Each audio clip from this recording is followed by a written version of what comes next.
그 인도나 네팔 지역에 가면은 길을 걷다가 아주 낯선 사람을 만나더라도 굉장히 공손하게 인사를 한다고 합니다. 왜 그런 줄 아십니까? 우리는 낯선 사람 만나면 피하잖아요.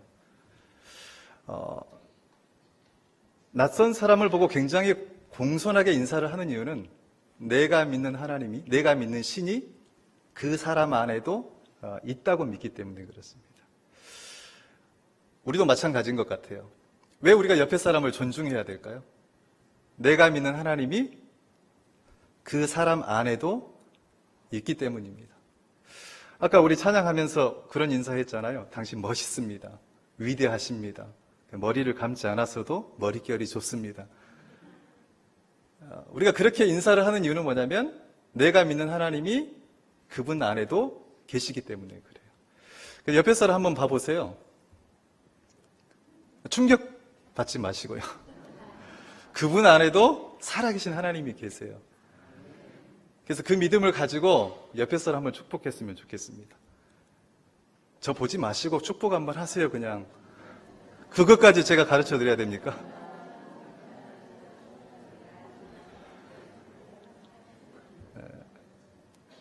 옆에 있는 사람을 함부로 대하지 마세요.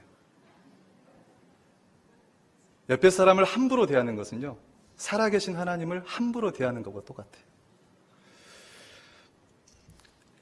오늘 우리가 신명기 22장 1절에서 4절까지 말씀을 읽었는데 한 1년 반 정도 전에 그 야베스 기도회 때 함께 나누었던 말씀입니다. 그 말씀을 조금 더 확장해서 여러분들과 함께 은혜를 나누려고 합니다. 요즘은 그 웰빙 사회라고 하는 말이 있을 정도로 사람들은요, 건강이나 이 몸에 대한 관심이 참 많습니다. 그래서 기왕이면 음식을 먹어도 몸에 좋은 음식을 찾아가서 먹고요. 또 정기 검진도 받고 또 규칙적인 운동도 열심히 합니다. 그 이유는 자기 몸이 건강하지 않으면 모든 것이 사상 누각에 불과하다는 것을 잘 알고 있기 때문에 그렇습니다. 실제로 돈이 많아도 명예가 있어도 권력이 있어도 사실 건강을 잃어버리면 다 소용없지 않습니까? 그래서 건강이 최고라는 거죠. 그런데 우리 몸이 건강한 것도 중요하지만 이 사회의 건강도 굉장히 중요합니다. 왜냐하면 우리 몸이 그 사회를 기반으로 살아가기 때문에 그렇습니다. 사회가 건강하지 못하고 위험하면 우리의 삶도 위험합니다. 우리의 몸도 위험해진다는 거죠.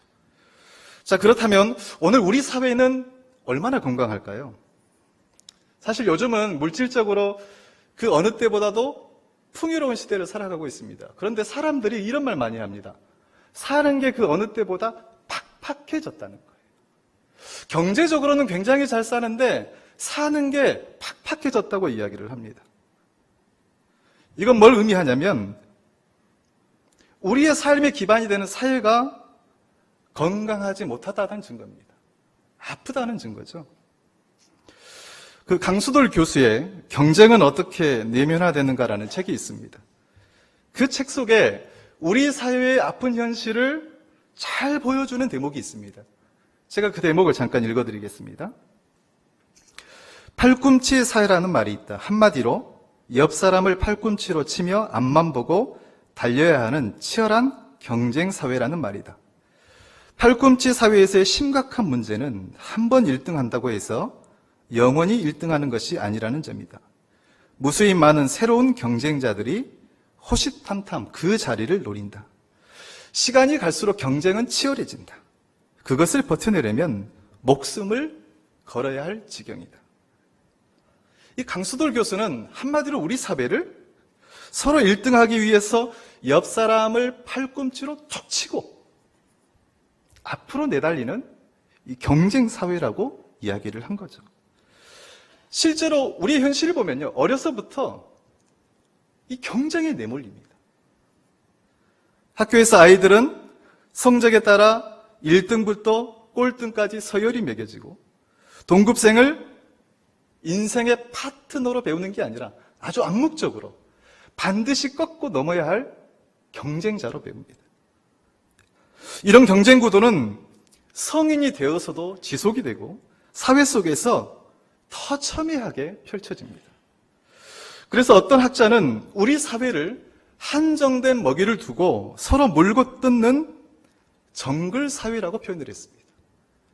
틀린 말은 아닌 것 같습니다. 그러나 지나치게 사회가 경쟁으로 내몰리게 되면요, 경쟁의 중심에 있는 사람들은 마음이 고장날 수밖에 없다는 거죠. 여러분, 이 마음의 고장은요, 몸의 고장보다 훨씬 더 심각합니다. 눈에 보이지는 않지만 그 파급 효과가 엄청나게 크기 때문에 그렇습니다. 그런데 우리가 몸이 아프면 징후라는 게 있잖아요. 이 마음도 고장이 나면 그 징후가 있습니다. 경쟁으로 인해서 그 고장난 마음이 밖으로는 아주 극단적인 이기심의 형태로 나타난다는 거죠. 일단 이기심의 지배를 당하면 자기밖에 모릅니다. 그리고 자기를 위해서는 다른 사람을 희생시키는 것도 마음 아파하지 않습니다. 대신 그것을 승리로, 성공으로 아주 교묘하게 포장하기 시작한다는 거죠.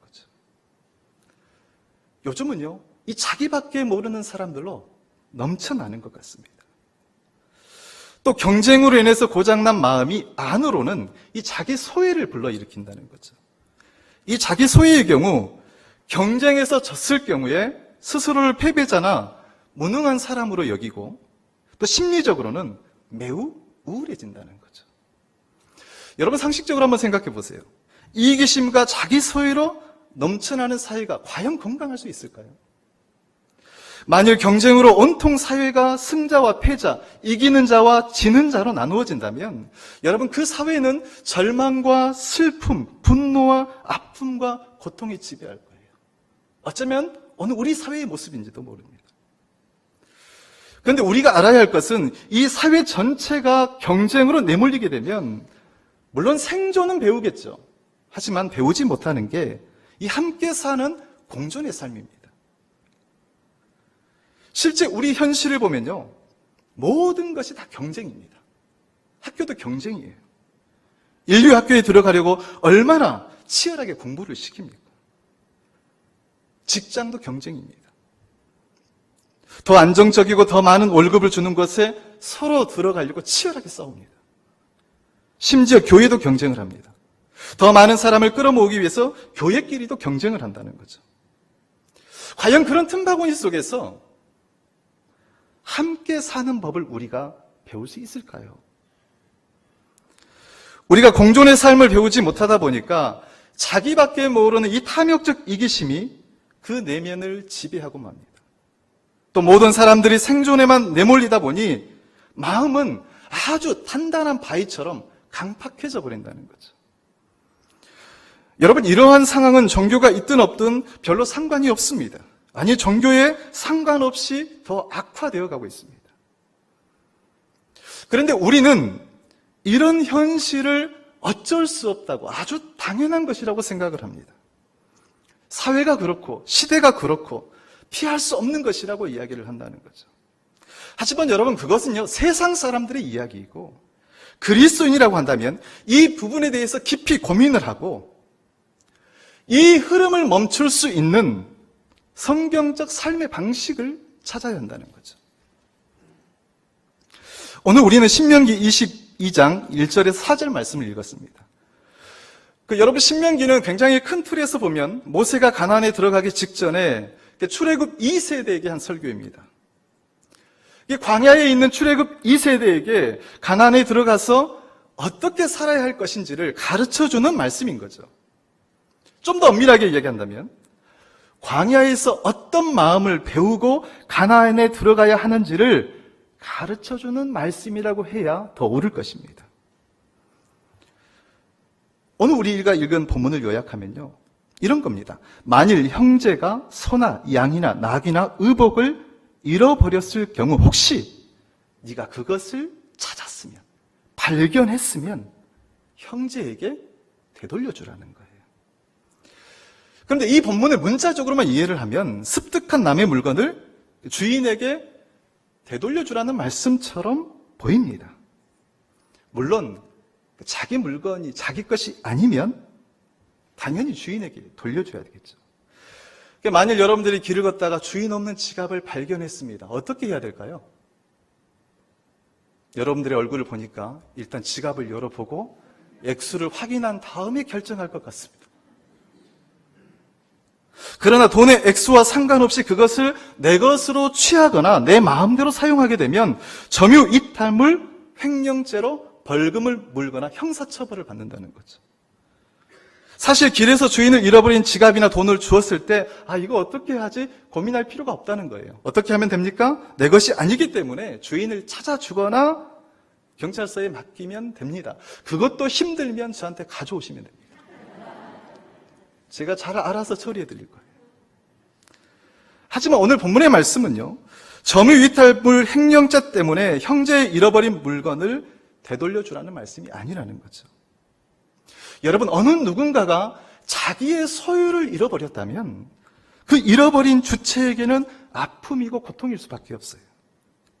솔직히 1,000원짜리 하나를 잃어버려도 기분 좋아할 사람 없습니다. 내 호주머니에 수십만 원이 있어도 1,000원짜리 하나 잃어버리면요, 속이 상하는 법이에요. 우리가 볼 때 소나 양이나 낙이나 의복은 별것 아닌 것처럼 보입니다. 사실 그것들이 돈 몇 푼이나 하겠습니까? 하지만 당시 광야에서 떠돌이 생활을 하고 미지의 땅에서 살아가야 할 이스라엘 입장에서 보면은 그것들은 삶의 기반이자 전부라는 거예요.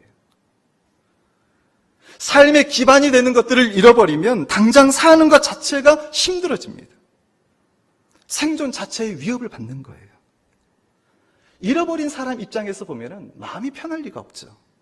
밤잠을 이루지 못하고 당장 내일의 삶을 걱정해야 할 것입니다. 그러다 보니까 혹시 형제가 잃어버린 것을 발견했으면 반드시 되돌려주라고 말씀하고 있는 거죠. 그런데요, 오늘 본문에 보면은 우리가 주목해야 할 말씀이 있습니다. 그 말씀이 뭐냐면 형제의 잃어버린 물건에 대해서 뭡니까? 못 본 채 하지 말라는 거예요. 못 본 채 하지 말라는 거죠. 1절에 보면 내 형제의 소나 양이 길을 잃은 것을 보거든 못 본 채 하지 말라고 했습니다. 3절에 보면 형제가 잃어버린 것이 어떤 것이든 못 본 채 하지 말라고 했습니다. 4절에 보면 내 형제의 낙이나 소가 길에 넘어진 것을 보거든 못 본 채 하지 말라고 했습니다. 이 짧은 구절에 못 본 채 하지 말라는 말씀이 무려 3번이나 있습니다. 무슨 뜻일까요? 무엇보다 상실로 인한 형제의 아픔, 형제의 고통을 함부로 외면하지 말라는 거예요. 그것보다 더 중요한 것은 없다는 뜻입니다. 그래서 3번씩이나 못 본 채 하지 말라고 말씀하신 거예요. 자, 그렇다고 한다면 왜 하나님께서는 형제의 아픔과 고통을 못 본 채 하지 말라고 3번이나 말씀하셨을까요? 여러분, 그 이유를 알려면요, 우리는 이 말씀이 어떤 상황에서 주어졌는지를 알아야 합니다. 여러분, 지금 출애굽 2세대는 광야에서 가나안 입성을 앞두고 있습니다. 그런데 그들에게 광야는요, 모든 것이 부족한 것입니다. 자기 힘으로 살아갈 수 없는 공간이 광야예요. 가나안은 어떻습니까? 하나님께서 약속해 주신 땅이기는 하지만 가장 불확실한 곳입니다. 왜냐하면요, 가보지 않았거든요. 그러다 보니까 자신들의 삶을 보장받으려면 광야에서는요, 더 많은 것을 취해둬야 하고 가나안 땅에 들어가서는 더 많은 땅들을 차지해야 됩니다. 이런 현실은 예의 없이 누구나 광야에 있는 출애굽 2세대에게는 다 마찬가지였습니다. 이런 상황이다 보니까 백성들 사이에서는 보이지 않게 치열한 생존 경쟁이 벌어질 수밖에 없습니다. 눈에 보이지 않지만 사람들이 하루하루 먹고 사는 게 굉장히 중요한 문제가 되어버린 거죠. 우리말에 제코가 석자라고 하는 말이 있듯이 자기도 힘든데 여러분, 남을 돌볼 겨를이 있겠습니까? 어떻게 해서든지 자기부터 살려고 몸부림칠 것이고 형제의 아픔에 대해서는 자연스럽게 외면할 겁니다. 그런데 바로 이런 경쟁심과 무관심이 개인이든 사회이든 큰 위험에 빠뜨린다는 겁니다. 그런 마음으로 물론 가나안 땅에 들어갈 수는 있겠죠. 하지만 새로운 공동체, 새로운 이스라엘을 건설하기에는 불가능하다는 거예요. 왜냐하면요, 이런 마음 가지고 가나안 땅에 들어가면 여러분, 가나안은 치열한 경쟁의 장이 될 것이고 서로의 이기심이 어느 순간에는 미덕처럼 여겨질 수 있기 때문에 그렇습니다. 여러분, 어느 사회이든 경쟁심과 이기심이 팽배하면 제일 먼저 나타나는 현상이 뭔지 아십니까? 내가 중심이 되고요, 타자가 배제가 된다는 겁니다. 나는 있는데 다른 사람은 없는 거예요. 나는 보이는데 다른 사람은 투명 인간처럼 보이지 않습니다. 자신의 문제는 민감한데 남의 문제에 대해서는 굉장히 둔감해진다는 거예요. 그러다 보면요, 점점 서로에 대한 무관심을 아주 당연한 것으로 받아들입니다. 그렇게 되면 함께 사는 공동체나 사회는요, 붕괴되기 시작하고 인간성 대신 야만성이 지배하면서 나중에는 정말 무시무시한 정글이 되어버린다는 거죠. 여러분 생각해 보세요. 정글이 되어버린 사회에서 누가 평안하고 행복할 수 있겠습니까? 자기 힘들다고 자기만 생각하다 형제의 아픔과 고통을 외면하면 결국에는 모두가 불행해진다는 거예요.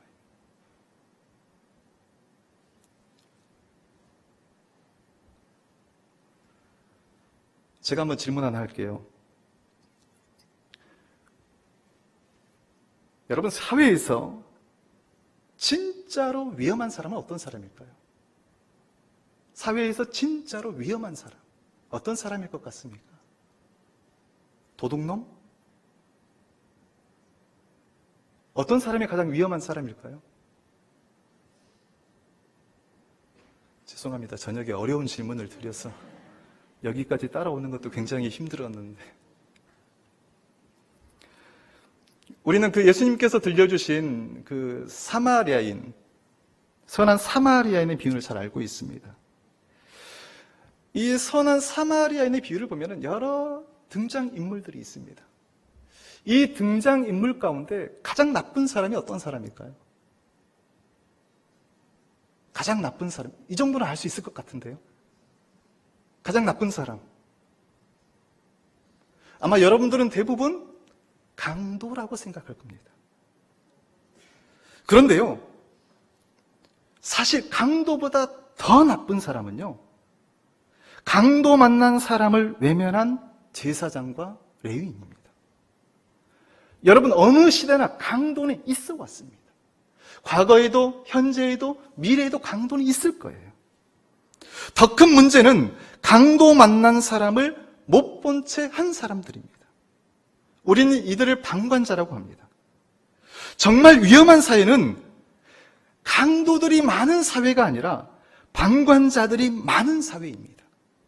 타인의 고통, 타인의 아픔, 타인의 슬픔을 모른 척하는 게 더 위험하다는 거죠.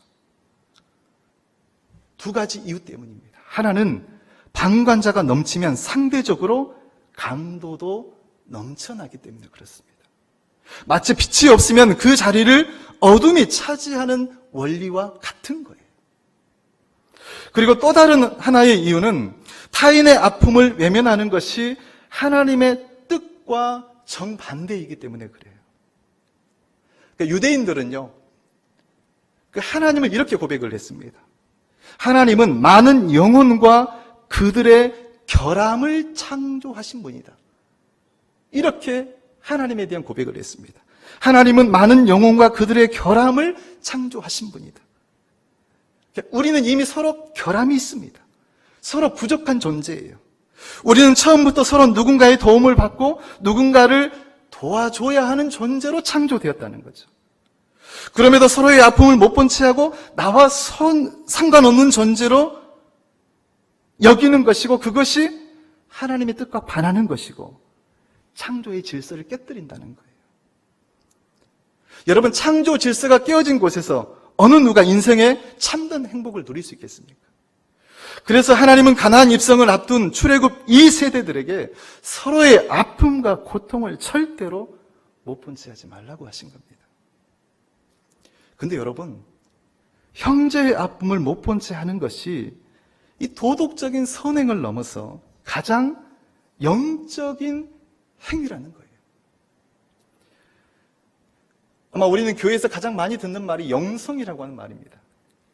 이 영성이라고 하는 말은 영어로 스피리추얼리티라고 하는데, 이 영성이라고 하는 말에 스피릿, 이 영이라고 하는 말이 담겨 있기 때문에 우리는 영성을 굉장히 초월적이고 신비적인 것으로 오해하는 경향이 있습니다. 그렇지 않습니다. 몇 해 전인데요, 어느 청년과 함께 세미나에 참가를 한 적이 있습니다. 그 세미나 주제가 뭐였냐면은 영성, 지성, 사회성, 청년들을 대상으로 하는 세미나였는데 메인 강의는 아니었어요. 이제 특강을 듣는데 그 목사님께서 이제 영성에 관한 설명들을 쭉 해주셨습니다. 그리고 마지막 시간에 질의응답 시간이 있었는데 한 참석자가 그 강사 목사님에게 이런 질문을 했습니다. 목사님, 우리가 어떻게 해야 영성을 고양시킬 수 있습니까? 이런 질문을 한 거예요. 어떻게 해야 영성을 고양시킬 수 있습니까? 그 목사님께서 두 가지를 이야기하시더라고요. 저는 아직도 그게 기억에 남아 있습니다. 첫 번째가 뭐였냐면은 하루 중 반드시 시간을 정해 성경을 묵상하는 습관을 가지라는 겁니다. 우리가 이것을 렉시오 디비나라고 하는데 말씀을 눈으로 훑어 마음에 모으는 훈련입니다. 혹시 여러분 시간 정해서 하루에 성경을 읽고 계십니까? 읽고 계십니까? 읽으셔야 됩니다. 여러분, 영성이라고 하는 것은 그냥 말로 되지 않습니다. 매일매일 시간을 정해서 하나님의 말씀인 성경을 읽어야 됩니다. 그리고 마음에 새겨야 돼요. 이게 첫 번째입니다. 그리고 두 번째는 타인들이 겪고 있는 아픔과 고통의 현장에 수시로 찾아가라는 겁니다. 우리 교인들 중에도 보면 아픈 사람들이 있습니다. 여전히 병상에 계신 분도 있습니다. 마음에 상처가 있는 분들도 있습니다. 경제적인 문제로, 가정의 문제로 고통받는 교우들이 있습니다. 어떤 분은 그런 이야기 합니다. 목사님, 제 코가 석자입니다. 나도 힘듭니다. 나도 힘들어도 그곳에 찾아가야 돼요. 제 코가 석자여도 찾아가야 됩니다. 그 작업이 없고는 우리가 말하는 영성은 매우 공허한 것이 될 수 있다는 거예요. 아픔의 현장에 가지 않는 영성은 처음부터 없다는 겁니다. 지금은 고인이 되셨지만 아마 여러분들은 동화 작가인 권정생 선생님을 잘 알고 있을 겁니다. 대표적인 책이 강아지 똥, 몽실 언니 이런 책을 쓰신 분이죠. 그분이 교회 집사님이신데 항상 자기 자신을 뭐라고 이야기하냐면 나는 나일론 집사 이렇게 이야기를 합니다. 근데 실제로 보면요, 자기를 나일론 집사님이라고 표현하신 분들은 다 신앙이 좋으신 분이에요. 대부분 다 정반대예요. 아, 저는 신앙생활 잘합니다. 그런 사람이 사실 문제가 많은 거예요. 이분은 스스로 나일론 집사님이라고 이야기를 하지만 사실 그분은요, 그 누구보다도 영적인 사람이었습니다. 그 집사님은 이라크 전쟁으로 수많은 아이들이 희생되는 모습을 TV로 보고 마음 아파하셨습니다. 우리도 종종 TV를 통해서 그 전쟁의 참상을 눈으로 보잖아요. 그런데 그분은 얼마나 그게 마음이 아팠는지 그날 그 영상을 보고 밤에 40도가 넘는 고열로 알아 누워버렸습니다. 마음이 너무 아픈 거예요. 그분은 아이들의 아픔에 함께한 겁니다. 그런데 여러분, 이게 영성이라는 겁니다.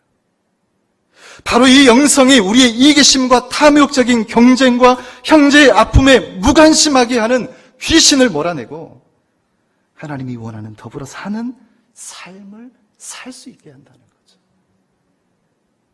이 영성이 오늘 우리에게 필요하다는 거예요. 내 옆에 있는 형제를 못 본 채 하고는 가나안 땅에 들어가도 소용이 없다는 겁니다. 내 옆에 있는 형제를 못 본 채 하는 사람이 가나안 땅에 들어가면 그 사람은 또 가나안 땅에서 경쟁하고 이기심이 가득한 인간으로 변해버린다는 거예요. 여러분 생각해 보세요. 장소만 바뀌면 뭐합니까? 사람이 바뀌지 않은데. 그거 바꾸고 가나안 땅에 들어가라는 겁니다. 여러분, 우리 사회는 그 어느 때보다 많이 아픕니다. 지나친 경쟁심과 무관심은 우리 사회를 정말로 매정한 팔꿈치 사회, 먹고 먹히는 정글 사회로 만들어가고 있습니다. 세상 사람들은 그거 다 어쩔 수 없습니다. 그렇게 이야기한다 할지라도 기독교인들은 심지어 자기가 힘들어도 이웃의 아픔과 고통을 못 본 채 하지 않고 그들의 아픔에 기꺼이 공감하고 함께 어깨동무할 수 있어야 됩니다. 왜냐하면 이것이 우리 사회를 하나님 나라로 바꾸어가는 운동이기 때문에 그렇습니다. 그래서 저는 여러분 모두가 오늘 하나님께서 3번이나 강조하신 말씀, 못 본 채 하지 말라, 이 말씀을 우리의 마음에 새기면서 이 정글 같은 세상을 하나님 나라로 바꾸어가는 가장 영적인 그리스도인이 되기를 주님의 이름으로 축원합니다.